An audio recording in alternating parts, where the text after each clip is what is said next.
When President Tsai went to the US in April and met with House Speaker Kevin McCarthy, Beijing responded with 3 days of live fire exercises.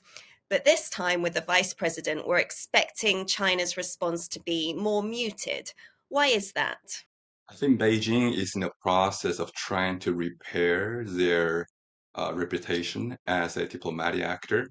And one important aspect of that is to show proportionality in their response.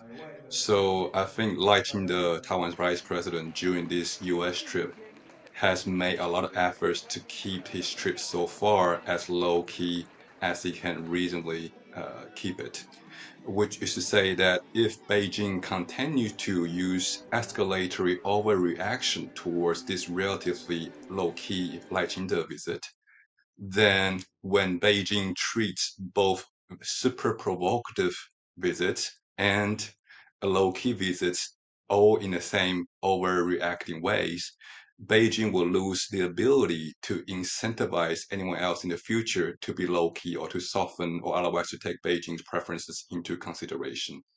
Would a strong Chinese military reaction help or hinder Lai's presidential chances?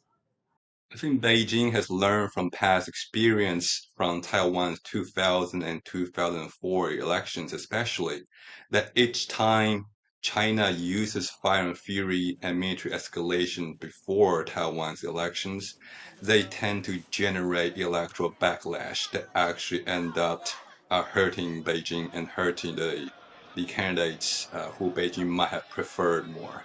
So I think there's reason therefore to expect that if Beijing uses forward this time again, well, at least use serious military escalation this time around, it may actually end up helping Lachinte and the DPP a little bit more than it hurts them. Is there any chance a strong military reaction from China could actually help Lai's opponents, though? Because they've very much made part of their platform the idea that they would manage relations with China much better than Lai.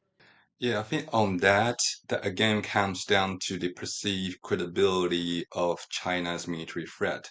And what we know is that China military threat has been a constant fixture, and each time that Beijing doesn't follow through, it hurts uh, the efficacy of China's military threat. And that also translates into electoral implication in Taiwan as well, which is why at this juncture, I think a military escalation from China will likely generate a little bit more nationalist backlash in Taiwan in ways that help DPP rather than instilling fear in ways that perhaps benefit more dovish candidacies.